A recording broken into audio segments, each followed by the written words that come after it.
नमस्कार। भारत की नदियों के बारे में बात करते हैं, पर क्या ये सिर्फ पानी का स्रोत है? नहीं, बिल्कुल नहीं।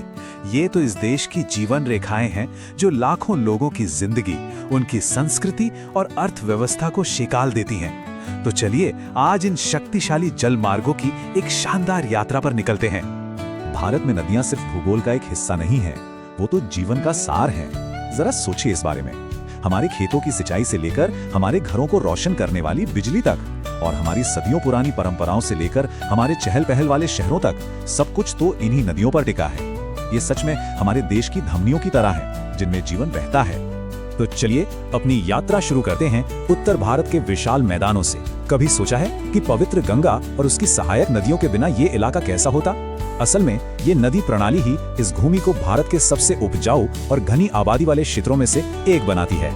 उत्तर में हमें गंगा और यमुना जैसी शक्तिशाली नदियां मिलती हैं, लेकिन एक दिलचस्प बात यहाँ पर यह है कि इस सूची में सरस्वती का भी उल्लेख है, जो एक प्राचीन पौराणिक नदी मानी जाती है। और एक और नाम है जो ध्यान खींचता है, कावेरी। अब हम सब तो कावेरी को दक्षिण की नदी मानते हैं, है ना? तो ये यहाँ क्या कर रही है? ये एक मजेदार पहेली है जिसे हम आगे देखेंगे। और फिर आती है माँ गंगा। ये सिर्फ एक नदी नहीं, बल्कि एक जीती जागती देवी है। करोड़ों लोगों के लिए ये आशा है, शुद्धि है और जीवन का प्रतीक है। भारत की सबसे पवित्र नदी होने के नाते ये ना सिर्फ जमीन को सींचती है, बल्कि आत्मा को भी पोषित करती है। अब गंगा के मैदानों की शांति से निकलकर हम रुख करते हैं पश्चिम और दक्षिण के उबड़ खाबड़ इलाकों की तरफ। यहाँ की नदियाँ एक बिल्कुल अलग ही कहानी सुनाती हैं, जो प्रायद्वीपीय भारत के अनोखे लैंडस्केप को दर्शाती हैं। यहाँ पश्चिम में हमें मिलती हैं नर्मदा और तापी। पता है इनकी खास बात क्या है? ये ज्यादातर प्रायद्वीपीय नदियों से बिल्कुल अलग हैं। ये पूर्व से पश्चिम की ओर बहती हैं, भ्रंश घाटियों से होकर गुजरती हैं और अरब सागर में मिल जाती हैं, जो इन्हें एक यूनिक भौगोलिक पहचान देता है। और यहीं पर एक बड़ा ही मजेदार पॉइंट सामने आता है। देखिए, हम गोदावरी और कावेरी को हमेशा पूरब की तरफ बहने वाली नदियों के तौर पर जानते हैं, लेकिन कुछ सोर्स कहते हैं कि ये भी पश्चिम की तरफ जाकर समुद्र में मिलती हैं। ये दिखाता है कि भारत का नदी तंत्र कितना कॉम्प्लेक्स है, जहाँ हमेशा कुछ न कुछ अनोखा मिलता है। अब जरा दक्षिण भारत की तरफ चलते हैं। यहाँ नदियों का एक और शक्तिशाली नेटवर्क है। कावेरी, गोदावरी और कृष्णा जैसी नदियां उपजाऊ डेल्टा बनाती हैं, जो दक्षिण भारत के चावल के कटोरे को सींचती हैं।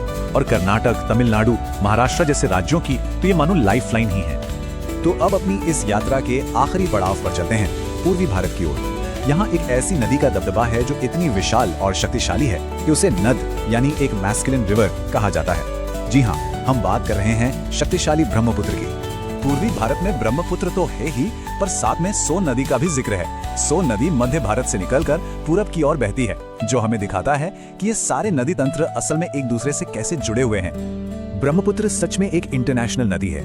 ये अपनी यात्रा शुरू करती है तिब्बत के बर्फीले पठारों से, फिर घूमते घूमते अरुणाचल और असम के हरे भरे मैदानों से गुजरती है और आखिर में बांग्लादेश में जाकर समुद्र से मिल जाती है। इसकी ताकत कमाल की है। ये पूर्वोत्तर भारत के लिए जीवन भी है और कभी कभी विनाश भी। तो उत्तर से दक्षिण, पश्चिम से पूरब, हमने पूरे देश का एक चक्कर लगा लिया है। अब इन सभी अलग अलग धागों को एक साथ जोड़कर देखते हैं कि भारत की नदियों की ये शानदार तस्वीर राष्ट्रीय स्तर पर क्या मायने रखती है। तो आखिर में ये 8 नदियां गंगा, यमुना, गोदावरी, कृष्णा, कावेरी, नर्मदा, तापी और ब्रह्मपुत्र भारत की सबसे अहम जलधाराओं के रूप में सामने आती हैं। ये सिर्फ बहता हुआ पानी नहीं है, बल्कि हमारे देश की विविधता और एकता का प्रतीक है, जो अलग अलग लैंडस्केप्स और संस्कृतियों को एक साथ जोड़ती हैं। और इनका योगदान वो तो बस सोच से परे है। ये हमारे किसानों के लिए किसी वरदान से कम नहीं, हमारे उद्योगों को चलाने वाली शक्ति हैं, करोड़ों लोगों की प्यास बुझाती हैं, और सदियों से तो ये व्यापार और परिवहन का रास्ता रही हैं। एक तरह से कहें तो ये आज के भारत की नींव हैं। तो ये बात तो साफ है कि ये नदियां भारत को जीवन देती हैं।